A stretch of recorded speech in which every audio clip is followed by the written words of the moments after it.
নমস্কার বন্ধুরা, আজকে অনেক দিন পর আপনাদের সামনে আবার একটি নতুন ভিডিও নিয়ে হাজির হয়েছি। ভিডিওটা কিছুদিন আগের অর্থাৎ তমলুকে যে বালাজি পুজো হচ্ছে সেইটা নিয়ে আপনাদের সামনে তুলে ধরছি। এখন আমরা দক্ষিণ ভারতে না গিয়েও দক্ষিণ ভারতের বালাজি পুজো সম্পূর্ণভাবে দেখতে পাচ্ছি তমলুকের রেল স্টেশন ময়দান প্রাঙ্গণে। চলুন সেই সম্পূর্ণ পুজোটাই আপনাদের সামনে তুলে ধরি। এখন আমরা হেঁটে হেঁটে যাচ্ছি রেল স্টেশন সংলগ্ন যে রাস্তা সেইটা ধরে আমরা হেঁটে হেঁটে যাচ্ছি রেল স্টেশনের উদ্দেশ্যে। চারিদিকে দেখুন কি সুন্দর আলোর যে সেটআপ সেগুলো লাগানো হয়েছে, রাত্রেবেলা এক অভূতপূর্ব দৃষ্টি লাগে। এখন আমরা সোজা সেই বালাজি সেন্টারে গিয়ে আপনাদের সঙ্গে কথা বলছি।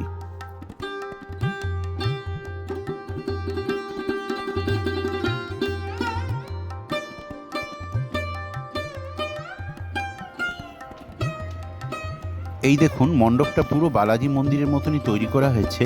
সামনে রাখা হয়েছে কিন্তু সেই গরুর তোরণ, সেই গরুর তোরণটাও খুব সুন্দরভাবে এখানে রাখা হয়েছে। এই দেখুন কত সুন্দরভাবে মণ্ডপটি তৈরি করা হয়েছে। মণ্ডপে নানা রকম কারুকার্য আছে।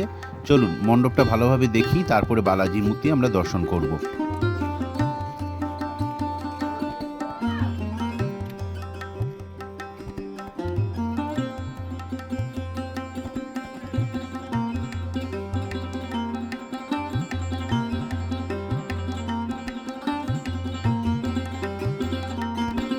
এইখানে পুজোর সঙ্গে সঙ্গে সুন্দরভাবে সামাজিক যে একটা প্রকল্প অর্থাৎ রক্তদান শিবির সেটাও আয়োজন করা হয়েছিল। আর তাছাড়া এইখানকার যে পুরোহিত ওনারা কিন্তু সম্পূর্ণ দক্ষিণ ভারত থেকেই এসেছিলেন। দক্ষিণ ভারতের একটা ছোঁয়া এখানে কিন্তু আপনার আমি পেয়েছিলাম। যদিও আপনাদের সেই ভিডিওটা আমি সময় মতন দিতে পারিনি, তার জন্য দুঃখিত।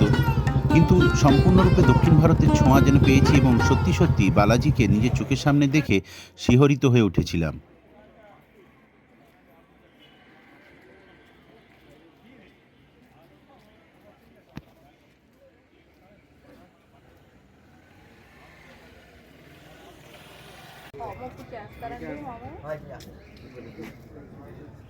আপনি জানেন আমরা মন্দিরে আছে হলিয়াদের চারদিকে এগুলো আপনাদের সরকারটা এগুলো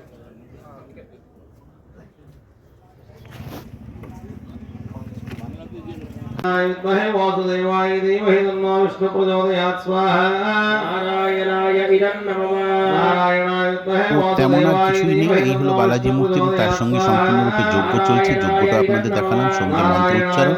তো আজকের মতন এখান থেকে বিদায় নিচ্ছি। যদি ভিডিওটা ভালো লাগে লাইক কমেন্ট শেয়ার অবশ্যই করবেন এবং চ্যানেলে নতুন হলে সাবস্ক্রাইব অবশ্যই করবেন। আজকের মতন বিদায় নিলাম।